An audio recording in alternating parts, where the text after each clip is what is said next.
Good Monday morning. Welcome to Breakfast Television. Devo Brown here with you. Time for some business news. 680, of course, City News business editor Mike Eppel joining us. Happy Easter Monday, Mike. Thank you, Devo. Good morning. How are you doing this morning? I'm doing well. I feel like I'm a little bit slow today. Yes. After a long weekend, I think. Me too. Yeah.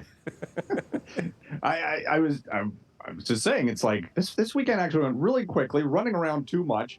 Moving my oldest daughter into a new apartment and sandwiched between some big turkey tryptophan-induced sleep-inducing dinners.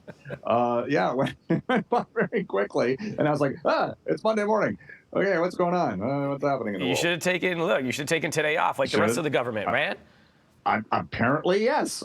That's the way to do it. Did not Okay. plan this well. Mike, another week, another talk about Yes. interest rates, whether they go up, they go down. People are talking about, you just talked about your daughter moving into a new apartment. This affects people who want to get new homes and things like that. How is the economy looking in the latest snapshot that you have for us?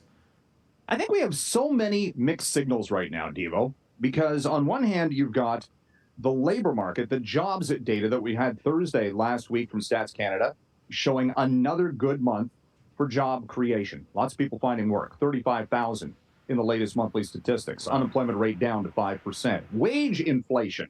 Thought this was interesting. Stats Canada says wages in their latest tabulation have gone up 5.2% year over year.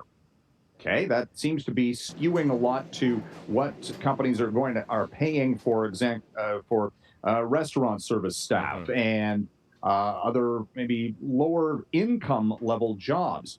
But at the same time, so the economy seems to be doing well. And the Bank of Canada this week is going to announce interest rate policy. And what they're going to say is, it's still overheating. We might have to hit the brakes further, raise interest rates, not this meeting necessarily, but going forward. Maybe the following month if inflation doesn't cool off. But then you've got the flip side, Devo. What are we hearing about? Record-breaking demand for food banks. People struggling to pay the monthly bills already.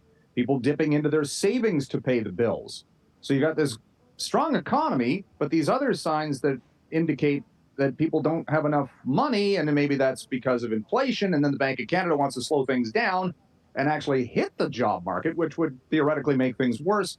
It's confusing to say the least. If you're trying to figure out where we really are right now in the economy. A lot of, people saying it's tough right now. Mike, we got about 2 minutes left. The economy seems to be doing well. We got about 2 minutes left. Is that part in part of COVID times where people were basically seeing some savings from not going out, not doing the restaurant thing, and then maybe bit off more they could chew? Potentially, but it also indicates that there's this big gap in the wage levels right now. The haves and have-nots, and you're seeing this show up, and a lot of people are struggling, and at the same time, the central bank wants to have people lose their jobs. Yeah. So you got it, and it's the same in the States. Like the U.S. labor market stats that we had on Friday were really good again, and this week we're going to hear the U.S. central bank say, "Oh, got to slow things down, gotta hit the brakes." So, by the way, markets today. It's Easter Monday for European markets, so no trading there. U.S. and Canadian stock exchanges do get back to work today. Probably a fairly quiet day, though, coming up. Okay, cool. Look, we're talking about people getting back to work. The big thing is getting your employees into the office now, right? Once you have those employees. What are we looking at here, and what are employers doing to do that? Trying to do anything and everything to entice them to come back into the office without necessarily giving them more money. The Manulife, a story in the Globe and Mail this morning about how Manulife is offering like barista service and free food and all sorts of other perks to come back into the downtown. Toronto, according to the latest stats, actually is lagging comparable cities in the United States for employees returning back to the office. Again, here's another weird mixed signal, Devo.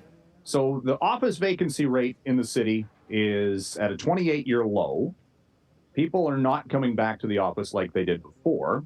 And yet, no, the Gardiner Expressway is jammed every morning. Why is that? Don't even get me started, Mike. I'm trying to figure. Is that? I don't. Where is everybody going if they're not going back to the office? Where are you going? I don't know. but it is always jammed. You're right. Look, they're going to do what they can. Is that just people not going on the TTC? I mean, and they're driving? There's a lot of people that are avoiding that now as well. I mean, that's a big topic while this mayoral race is happening as well, right? Yeah. So a lot going on. Mike Eppel, thank you so much. Get some rest on this Monday. Get settled in. Don't work too hard, sure. all right? Okay. All right, we'll chat with you tomorrow. Thanks a lot, Thank man. you.